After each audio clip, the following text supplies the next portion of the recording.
Kumpiyansa ang ilang market analysts na posibleng pumalo pa sa mahigit 7,000 benchmark level ang Philippine Stock Exchange Index ngayong taon. Paliwanag naman ng ilang negosyante mananatiling matatag ang ating ekonomiya dahil sa pagpasok ng mga investments mula sa Amerika. Ang detalye sa ulat ni George Bandola. Naglalaro ngayon sa 6,700 index points ang Philippine Stock Exchange. Paniwala ng mga local traders, pwede pa itong pumalo sa 7,000 index points bago matapos ang taon. Sa tingnan natin na ito, compared to the other markets, we're quite ahead and we're quite stronger now. Given the what's happening to the listed companies that continue to perform well, and of course all the projections and assumptions of financial institutions and also foreign individuals, investors, looking at the Philippine economy and the local stock market. It looks like we are very near.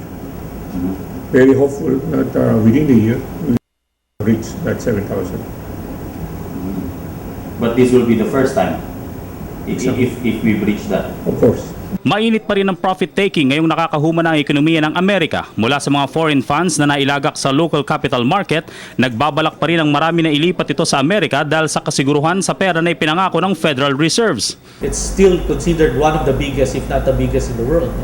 So, given that ito yung pinakamalaking trading partner natin, mas madaming oportunidad sa Amerika na nakikita pa rin tayo in terms of both countries, Philippines and the US.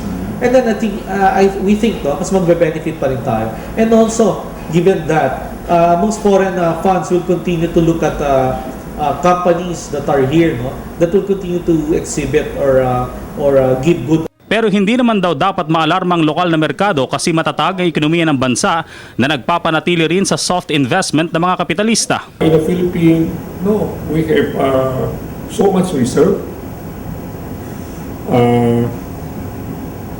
We are in much better economic fund. We have much better economic fundamentals than Japan. So our country have the means to defend itself as far as the economy is concerned.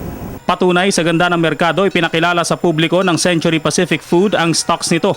Nagbukas sa 15 pesos ang initial public offering ng CNPF at tumubo na agad ito ng 30 centimos sa pagtatapos ng trading day sa PSE. We do have a few capital investments already lined up. I think we mentioned in our prospectus that one of the big investments is a can making facility where we will manufacture between 25 to 30% of our own internal can requirements.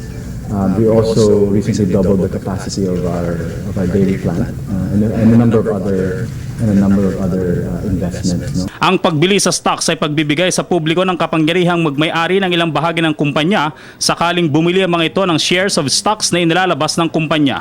Para sa Telebisyon ng Bayan, George Bandola.